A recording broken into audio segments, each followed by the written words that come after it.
Over the past few years, Gonzaga has been on the rise when it comes to producing NBA prospects. Domantas Sabonis in 2016, Zach Collins in 2017, and Rachimura and Brandon Clarke in 2019. All four of those players I just named had some form of impact in the NBA.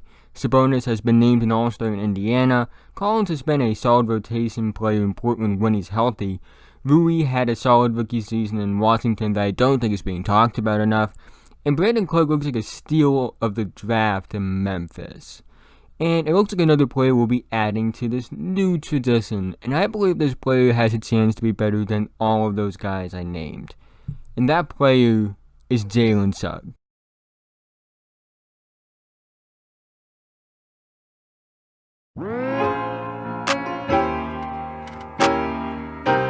But before we do get into today's video, if you're new, you like the NBA, high school, college, really like basketball in general, I really think that you will love this channel. So if you aren't already, feel free to like, subscribe, hit the notification bell to be notified whenever I release a video. I upload at a new daily basis. I'm trying to reach 1,000 subscribers by the end of the year.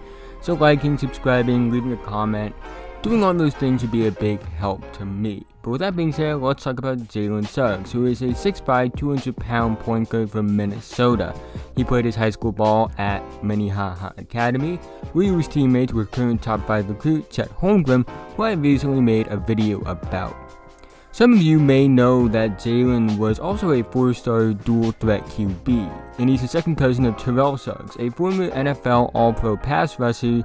However, Jalen has stated that he won't be playing football in college as he's 100% focused on basketball. Suggs would choose to play at Gonzaga, becoming the highest rated recruit in school history. He's rated the 6th best recruit in the country by ESPN and 12th best by 24/7 Sports. According to ESPN, he's the 2nd best point guard in the country behind Cade Cunningham. And according to 24/7 Sports, he's the 3rd best point guard in the country behind Cade and UNC commit Caleb Love. But let's talk about his skill set. The first thing is his size. 6'5" tall, 200 pounds, at least that's what it's listed as. That's ideal size for a guard, whether it's the point guard or the shooting guard.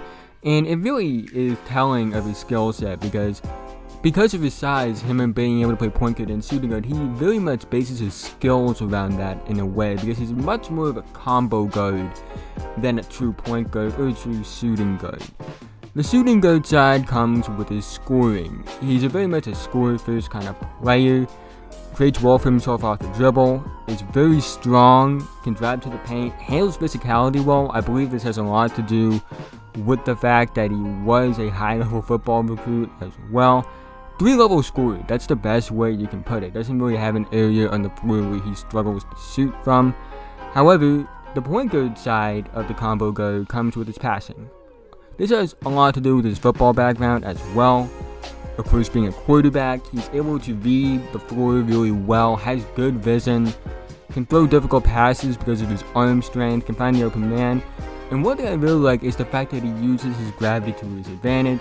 Because he draws so much attention to himself on offense and he can get multiple defenders to double team and things like that, teams try to scheme around him, it means that someone on his team will have a more open look, and he's able to find that at a really high rate.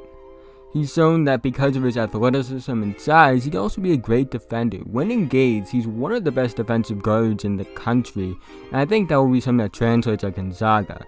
Skill-wise, really, he doesn't have a hole in his game, so why isn't he ranked higher than 10 on my board? It has a lot to do with the mental side of the game, and it doesn't have a lot to do with he doesn't have a good feel for the game, because he does have a good feel for the game, but he does have flaws nonetheless. He does seem to gamble a lot on plays, try to be a little bit too flashy. I remember one play, I forget what it was, I think he threw the ball off the backboard and tried to dunk it in the middle of the game.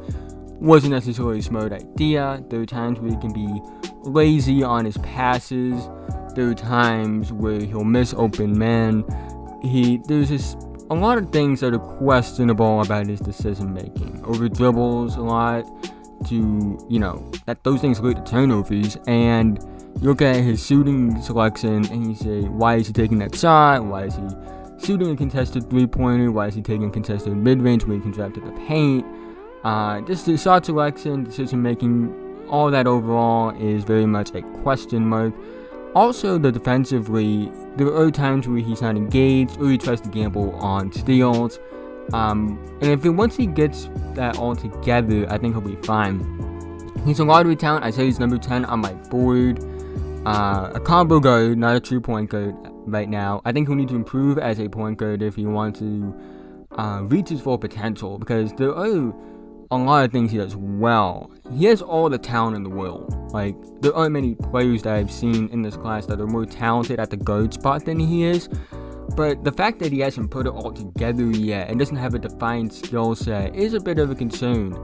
Again, I think he has all-star potential, but he'll never reach that all-star potential unless he puts it all together. Do I think he can? Yeah, I think he has a good work ethic. He seems like a bright kid. And I can't wait to see what he does in the future.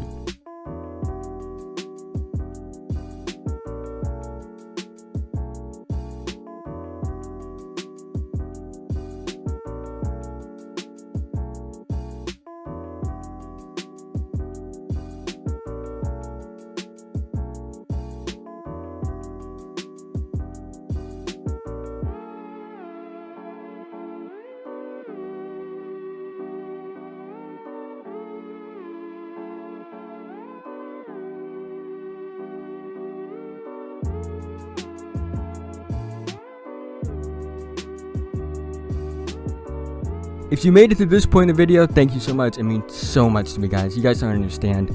But again, thank you. Like and subscribe if you're new. Feel free to leave feedback in the comment section below. And I'll see you guys in the next video.